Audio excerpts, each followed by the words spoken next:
From the East Coast to the West Coast, One Nation is disrupting major party politics. I really believe together we are on the verge of something truly historic here. I'm in the fight of my life, that's for sure. Hello, mate. My approach has been respect what's happening politically. Don't fear it.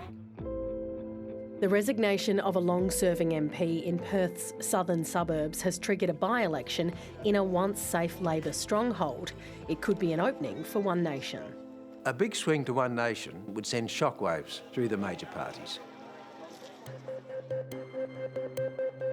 Luke Herdegen starts his day early. The gym owner from New South Wales is One Nation's candidate for the seat of Secret Harbour.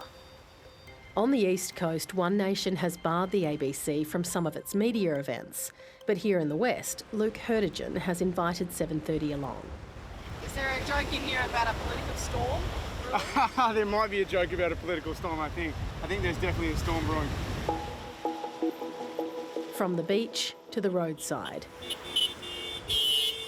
Joined by the WA One Nation leader, Rod Caddies. He's got the commitment, he's got the personality. Everyone seems to really, find him likeable. At the state election last year, One Nation got less than 9% of the vote here, and Labor was ahead of the Liberals by 11.5%. Now it's thought Labor and One Nation are neck and neck, and support for the Liberals is waning. There's been a shift. The momentum on the ground now, these horns, you used to get a bit of that before. We aren't just this protest party as they keep trying to push. Hey! Luke Herdegen's campaign hasn't been without controversy. There were questions over his social media posts about using and then quitting cocaine. That's a story I put out there to help inspire people to live happier and healthier lives, and I think it really did help a lot of people. When I'm in the streets of Secret Harbour, they're not asking me about a blog post from 10 years ago. He's also having to sell his stake in a gym franchise because the company didn't want to be linked to any party, and he says his sister isn't talking to him.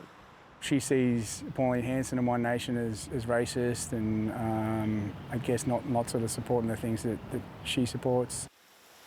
Yeah, it's a huge person. Like, I'm not just we're a close family, but yeah, like all families and like all communities, not everybody agrees.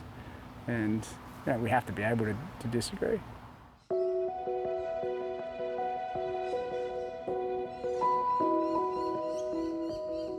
Secret Harbour is in Perth's rapidly growing south. Home to many young working families, affordable housing and cost of living is front of mind. It's the young ones I feel sorry for, trying to get off the ground, away from mum and dad. Well, I'm building a house at the moment and prices of it and everything to do everything, it's just like through the roof, and it's mainly because we're overpopulated. They seem to like coming out and everyone seems to be sprucing a lot of things, but actions are better than words, so we'll see what they deliver.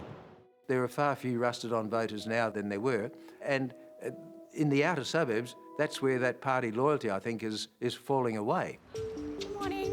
How are you going today? I never would have imagined that I'd be coming up against One Nation and the level of support that they do have. Good morning. How are you going today? Thank you. Labor's candidate in the by-election is Georgia Tree. Good morning. How are you going? We're building Carnup Station and we've capped public transport fares at $2.80. One take tree, they call me. Transport is a big issue here. The train station Labor has promised was first announced back in 2013, but it's still not built. Go One Nation. There are reminders everywhere of what she's up against. Have you been getting a bit of that? Yeah, definitely. But I will keep fighting. I can be the person in the room where those decisions are made, and if they do vote for another party, that won't be the case. Later, she meets some volunteers for the daily routine of door knocking. See you later, mate. Lovely meeting you. We're a microcosm here, and there's a lot of scrutiny on this seat because it's part of a broader movement that we've seen all over the world. So it's interesting for me to be in the petri dish, as it were, and everyone's looking to see what happens. How are you, mate? Thanks. On the eve of early voting, One Nation volunteers gather in a local hall to be briefed. People will try and troll you and try and get you into an argument, or maybe film you or get some footage of you. Be the bigger person. Do not bite, walk away. A lot of the volunteers say they're here because of Pauline Hanson. Some of the things that she's kind of said this year, so earlier this year she said that she didn't believe there were any good Muslims. She also said that domestic violence was a two-way street. Do you agree with those things? I mean, look, to be honest, it's not something that anyone is talking about in the community here. It's just not really an issue down here, so yeah, not really. You don't agree with those things? Oh, no, it's not that I don't agree with it. I think, like I said yesterday, all crimes are committed by both sexes. I think that's been done over and over about the good Muslim thing. I think that's coming back to that reason why Pauline has ABC into the thing, taking that. I haven't spoken to Pauline about that. She hasn't said that comment to me. That cut about the good Muslim was about if they were following the Quran and da-da-da, so that you have to have things in context. What's your response to people who say that Pauline does peddle kind of racist messages? Well, I completely disagree. Yeah, I don't think she does peddle racist messages. And no one in our party peddles racist messages. G'day, my name's Andrew Hastie. Parts of Secret Harbour sit within the federal electorate of Canning, held by Liberal Andrew Hastie.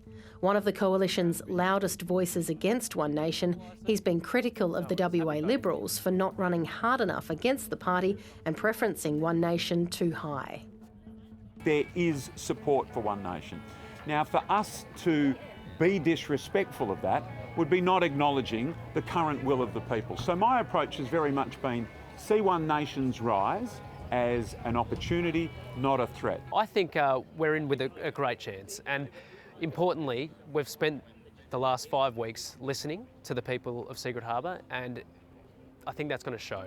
Knocking on over 4,000 doors and hearing exactly where the frustrations are. The Liberal Party's in a fight for not only its sort of continued existence, but sort of to try and become a major voice again in West Australian politics. The Prime Minister spent the day in Perth today, but Anthony Albanese didn't make it to Secret Harbour. I am here and I'm doing my job as Prime Minister of Australia. If the people of that electorate want a voice in government, they should vote Labor. So you don't think there's a message for you if Labor loses? It's a state by-election. One Nation potentially is becoming a force in Australian politics. And the reality then for the major parties is, how do you deal with it? Do you ignore them, or do you strike some sort of arrangement with them? And that's what's playing out at the moment. And in this seat, it's a force that could be gaining momentum at the expense of both major parties. I've always voted Labor, always, my whole life, because they were for the middle class people, but now they're not. I just think Labor and Liberal, they haven't done anything since they've been parties, really, have they? Let's be honest.